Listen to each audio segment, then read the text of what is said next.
السلام عليكم البنات، كي دايرين؟ لاباس عليكم؟ بخير. مرحبا بكم معايا في هذا الفيديو. هذا الفيديو عاودت صورت فيها الطبيلات هادو اللي جاوني بزاف الاسئله فيه عليهم زعما في الانستغرام، فقررت ندير هذا الفيديو هذا لان اصلا عاودت صبغتهم وقديتهم مزيان في الفينيسيون، جو واعرين. انا بالنسبه ليا مقتنعه بهذه النتيجه هذه وعجبوني. بالنسبه لشي اسئله، كاين اللي سولني على الالوان، كاين اللي كيبغي الطبلات في البلون في الابيض، كاين اللي كيبغي ربما في الالوان اخرين، وانا هنا درتهم في النوار، فممكن الواحد يصايبهم باي لون بغى على حسب الكلسه اللي عنده.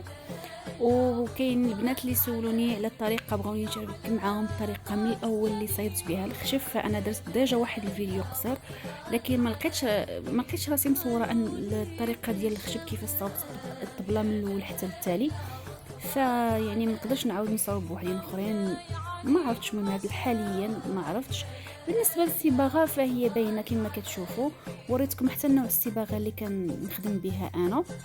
الصباغه ما عندي من يعني نصور لكم، فداك الشيء كيكون صباغه باليد وما خصش الواحد يعني خص الاتقان في الرشمه، ومهم وها كيف ما كتشوفوا كنوريكم النوع ديال الصباغه.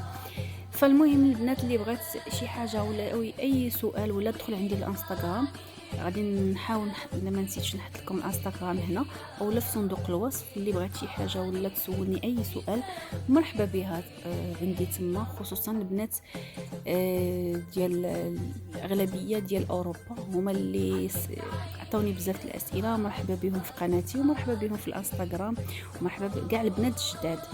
المهم البنات، ان شاء الله بحول الله الا عاود صايبت شي وحدين اخرين غادي نصور لكم الطريقه ديال الطبله كيفاش صاوبتها من الاول حتى للاخر.